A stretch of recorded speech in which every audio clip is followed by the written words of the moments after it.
Hello Earth Signs, Taurus, Virgo, Capricorn. Welcome to another timeless reading. So, tignan natin what are these energies surrounding you. So, kung kailan nyo po ito mapanood.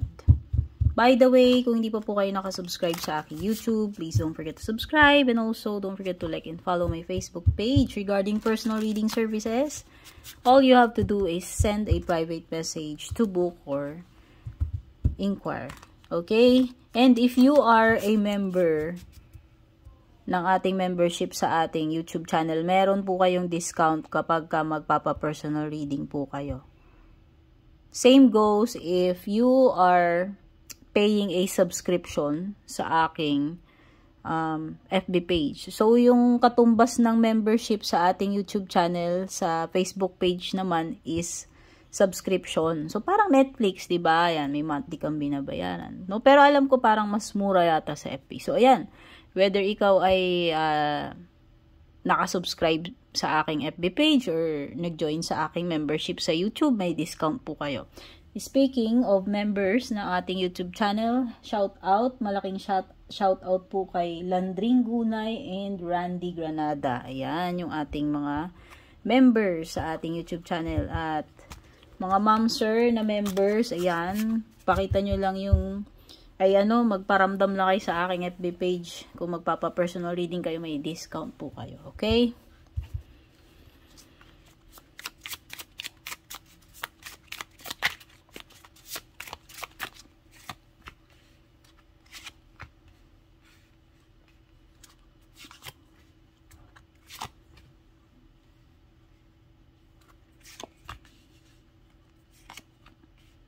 Huwag di na kayo masaya dito sa current na kinaroroonan ninyo.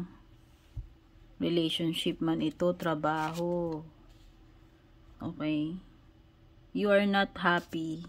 Hindi ka na nag-grow. Feeling mo hindi ka na nag-grow dito. Feeling mo walang nagbabago. Walang growth, walang improvement, walang fulfillment, no? And pinag-iisipan mo na if mag-explore ka ng ibang opportunities. So, like I told you, if relationship man ito o hindi, romantic man or hindi, ready ka na anytime makipagsapalaran sa iba. Kung saan ka mas magiging masaya, kung saan mas magiging meaningful, o kung saan ka magiging successful, or magkakaroon ng growth or improvement. Yun na ngayon yung parang pinag-iisipan mo with the 8 of Cups and 3 of Wands. Okay? So, speaking of people, you have here Temperance. So, pwedeng merong Sagittarius, no? Pwede ring merong another fire sign, Aries, Leo. There is also Cancer energy. And Page of Wands, which is fire sign, okay? So, very strong energies ng fire sign, Aries, Leo, Sagittarius, at Cancer. Yan yung mga nakuha nating signs dito. Oh. Pwedeng iba pinag-iisipan ninyong mag-expand ng business ninyo or career opportunities, yun na nga, with these 3 cards. So, nakita ko dito, pwedeng yung iba, ikino-consider nyo rin kung lilipat kayo ng company or lilipat kayo abroad, no? Okay, pero most of these na mga binanggit ko ay plans pa lang. Ayan. So, pwedeng hindi nyo pa, wala pa kayong wala pang ganap, no? Parang pwedeng mga plano-plano pa lang. Pinag-iisipan nyo pa lang.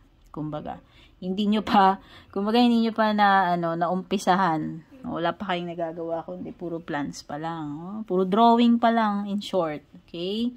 So, meron kayong options dito. You have the Chariot and 2 of Pentacles. So, pwedeng meron kayong wini-weigh ninyong mabuti. Kung alin yung mas pipiliin ninyo, maliwanag yan. May options kayo, kasi Chariot may options. White and Black Horse. Tapos dito may 2 pen. So, may pinagpipilian kayo. Tinitimbang ninyo munang mabuti itong mga options ninyo, or kung 2 options yan. Ikino-consider ninyo yung mga advantages, disadvantages, yan yung mga pinag-iisipan nyo mabuti, pinagbumuni-munihan yung mabuti bago ninyo gawin. Okay? So, tama naman yun. Tama naman yun. Hindi tayo pwedeng maging bara-bara lang na ano. O basta naisip mo, gawin mo agad. Okay? Pwedeng iba kino-contemplate nyo kung magwo-workout ba yan. Magwo-work kaya to, gagana kaya, magiging successful kaya, ayan. So, nakikita ko, with your situation, you have the temperance, kailangan mo ng matinding patience dito. Kasi pwedeng trial and error ito eh. Pwedeng sa unang subok mo, hindi magwo-work, or pwedeng palpak, or mali, hindi compatible. Yan, may mga ganyang possibilities. Okay? But you are willing to take a risk. Yun yung napipick up ko. No? So, yun na nga. Feeling ko may trial and error pa dito. May mga bagay na i-experimentuhin mo pa. Hindi mo pa gamay. Aalamin mo pa kung magwo-work. No? Kumbaga, in short, hindi mo malalaman unless hindi mo pa siya sinusubukan. So, yan. Kumbaga, wala pang guarantees ito. So, nakikita ko rin dito, you have the Three of Pentacles. So, pwedeng merong mga bagong projects or collaborations. No? Ayan. You have your team. Possible na mga bagong katrabaho. Okay? Bagong department. No? Baka naman yung iba sa inyo nalipat kayo sa ibang department or nalipat kay ibang company na tipong kailangan ninyong mag-build again ng relationship sa mga bago ninyong makakasama. Okay? Whether this is business or sa opisina. No? Hindi ko alam. Parang may teamwork dito eh. Yung tipong hindi mo solo yung bagay na gagawin mo. Pwedeng magaling ka, pero parang kailangan mo ng team para lang ma-accomplish mo yung bagay na yan. Okay? So, may ganun. Okay? So, may mga ideas ka dito.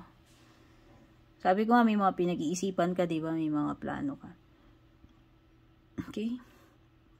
So, if ever na may mga problem ka man nakakaharapin, earth signs, nakikita ko, you will find a solution sa problema mo with the Ace of Swords. Kahit mahirap yan, masusolve mo yan. Okay? Ano yan? At ang importante dito, masusolve yung problem. No? Thanks to the Ace of Swords. O, possible din na may mga makakakompetensya ka dyan, dear. O, sabihin mo na, may mga iba rin na na candidate diyan or nag-i-intent, no? Sabihin mo na may mga kakompetensya ka diyan. Sa trabaho man ito or sa negosyo or sa relationship, no? Kasi hindi ko alam eh. Basta kung saan tumutugma po sa inyo. Okay? May dito. Pwede rin may conflict ito, no? Pwedeng yung tipong hindi kayo nagkakaintindihan about something. Iba-iba eh. Pwedeng magkakaiba kayo ng ideas. Hindi kayo tugma-tugma, okay?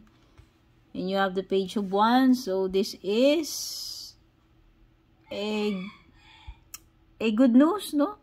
Regarding career. Ano naman ito? Expect na may paparating na good news sa business or career. Six of Cups. Okay. So, pwedeng magparamdam sa'yo someone from the past. Parang magkakaroon kayo uli ng reconnection. Whether ito ay kababata, kaibigan, past jowa, or past boss, company, ayan. Pwedeng kontakin ka uli nung dati mong company na pinapasukan. Kung hindi man ito past jowa or or kababata. Basta meron ditong something from the past na parang marireconnect ka uli doon. Okay? Tignan na natin ano pa yung mga possible na paparating sa iyo. Wow, guaranteed success. Guaranteed success. Hindi ko alam kung ano yung gagawin mo, pero mukhang magiging successful ka dyan. Meron ding advice dito. Baka kailangan mong ng advice ng someone na knowledgeable tungkol dito sa bagay na ito. It's better, it's wise na na mag-ask tayo minsan ng yung mag-ask tayo dun sa mga nakakaalam. O, diba? Pag wala tayong alam, diba? Ganun naman yun. Kaysa nagpipretend ka na alam mo. Minsan mas maganda na yung nagtatanong ka or yun na nga, pag may mga expert, yung mga pro, dun tayo magtanong. Kasi sila, experience sila, tsaka alam nila eh. O, diba? May long journey, either physical or mental na pagdadaanan mo. Take note ha, pwedeng physical or mental itong pagdadaanan mo. At may vacation din. O, baka nagpaplano ka ng vacation, no? In the future, kasi ito paparating pa lamang itong mga to. O, pwedeng in the near future na. Basta may vacation. O, diba? Kasi diba parang may travel doon. Okay? So, tignan na natin closing message or advice para sa inyo, Earth signs.